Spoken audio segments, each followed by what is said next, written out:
Welcome to medical tuber. तो friends आज हम वीडियो लेके आ चुके हैं जिसमें आज का हमारे वीडियो का टॉपिक है जो एम्स में बहुत सारे वैकेंसी आए हुए हैं जो ग्रुप ए बी एंड सी के लिए आए हुए हैं। तो चलिए देखते हैं वह कौन कौन से हैं। तो फ्रेंड्स इसमें जो lab technician, radiography and multipurpose health worker उन लोगों के लिए बहुत ही इंपॉर्टेंट पोस्ट आया हुआ है जिसमें कोई एक्सपीरियंस नहीं चाहिए और इसके लिए मिनिमम जो एज है वह तो आप जानते हैं, लेकिन जो मैक्सिमम एज है वह 30 और एज जो रिलैक्सन मिलता है वो कैटेगरीज वाइज सभी को दिया गया है।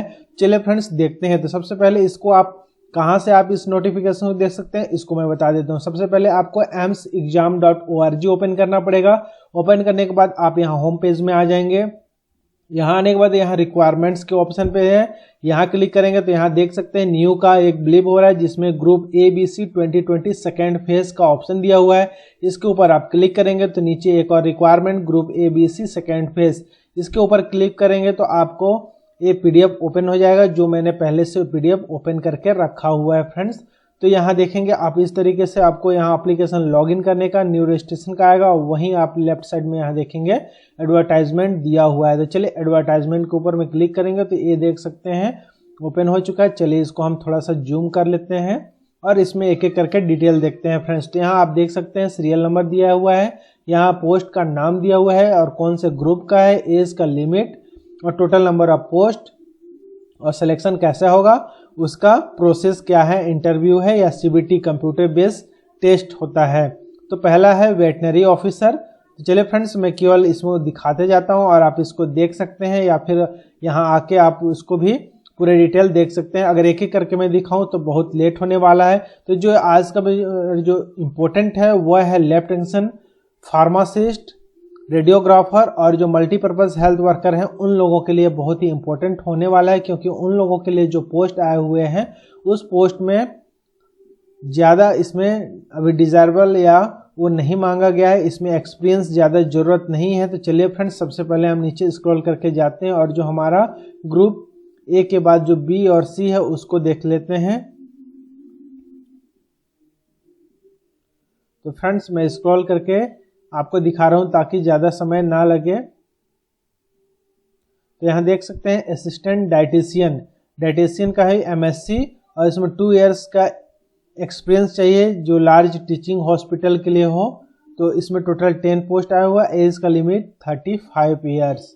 ये सीबीटी के माध्यम से होगा। टोटल 10 पोस्ट हैं। वही ऑप्थेल्मिक टेक्नीशियन ग्रेड 3, इसमें 4 पोस्ट है। बीएससी ऑप्थेल्मिक टेक्निक, इसमें कोई एक्सपीरियंस आपको नहीं चाहिए। लाइब्रेरियन ग्रेड 3 लेवल 6 का है जिसमें बीएससी डिग्री होनी चाहिए और bachelor degree equal in library science from a recognised university. इसमें भी कोई आपको एक्स्ट्रा एसेंशियल के अलावा जो एक्सपीरियंस है वह नहीं चाहिए।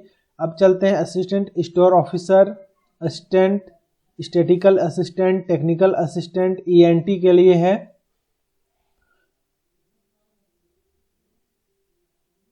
जूनियर फिजियोथेरेपिस्ट, टेक्नीशियन जो रेडियोथेरेपी के हैं इसमें भी एज 30 चाहिए।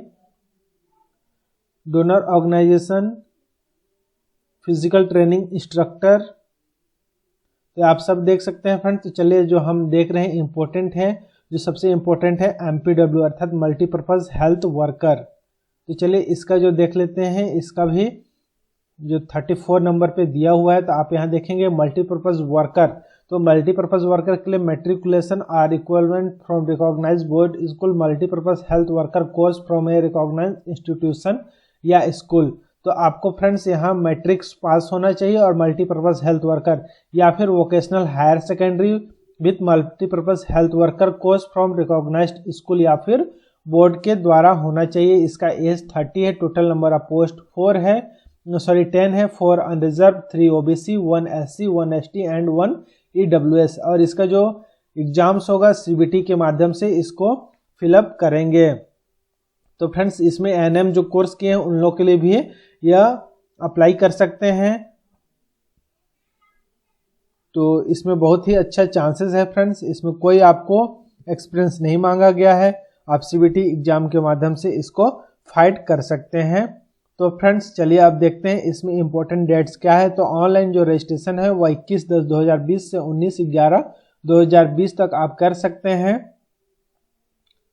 और इसमें जो फीस है फ्रेंड्स वह अभी आपको बताने वाला हूं कि कितना फीस है, तो वीडियो को पूरा अंत तक देखेंगे। तो यहाँ the application while applying is response to the advertisement for the post mentions and serial number 1 to 11 are required to upload the following documents in PDF format where applicant in support their application proof of date of birth, valid caste certificate, जो serial number 1 से 11 तक के लिए है friends.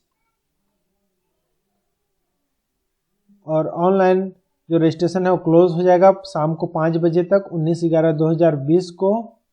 और application का जो fees है वह जनरल OBC कैंडिडेट्स के लिए 1500 रुपये और SC ST कैंडिडेट्स और EWS के लिए 1200 रुपये है। और जो डिसेबिलिटीज़ वाले हैं उन लोगों के लिए कोई एग्जाम्स का फीस नहीं है friends.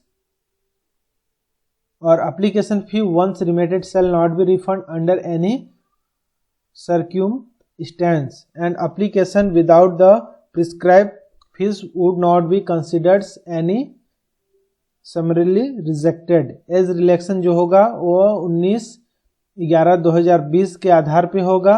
SC ST OBC PWDs candidates who option to apply to unreserved candidate will not be eligible for age relaxation। Further reserved category candidates SC ST OBC who become eligible by virtue of age relaxation applicable in their case will be considered only for reserved seats for the category to which they belong, even if they have the merit to be considered otherwise for unreserved। Age relaxation कुछ इस प्रकार है। SC ST के लिए 5 years, OBC के लिए 3 years, PWD के लिए 10 years, वहीं ex serviceman and commission officers including ECOs SSCOs for group A and group B post. तो यहाँ दिया हुआ है एज रिलेक्शन से संबंधित फ्रेंड्स और एक्सप्लेशन।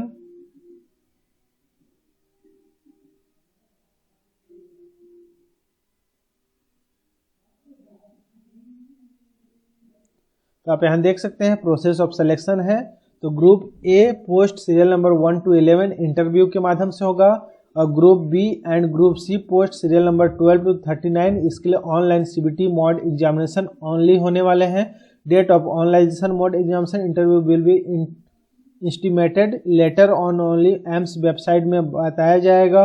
और इसके लिए आपको एडमिट कार्ड्स ems.emsexam.org पे आएगा।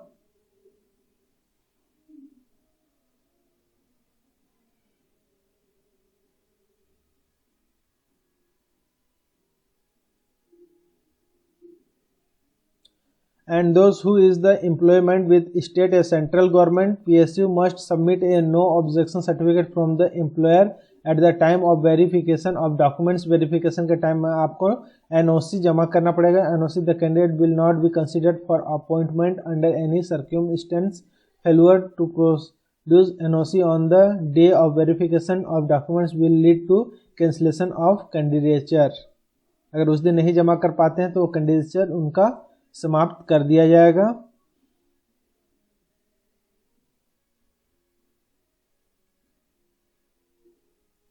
और on the selection any advertised post appointed candidates can be posted to at any of the establishment of AIIMS New Delhi including those locate outside AIIMS New Delhi campus i.e.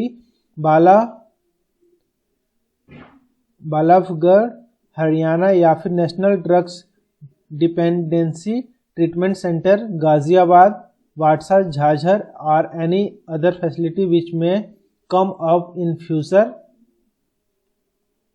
तो फ्रेंड्स यहाँ गाइडलाइंस इंस्ट्रक्शन सबको फिलअप करने से पहले आप अच्छे से पढ़ लें, इसके बाद फिलअप करें। तो उम्मीद करता हूँ आपको वीडियो पसंद आया होगा, तो चैनल को कर लीजिए subscribe. Thank you for watching, have a good day. जय हिंद, जय भारत।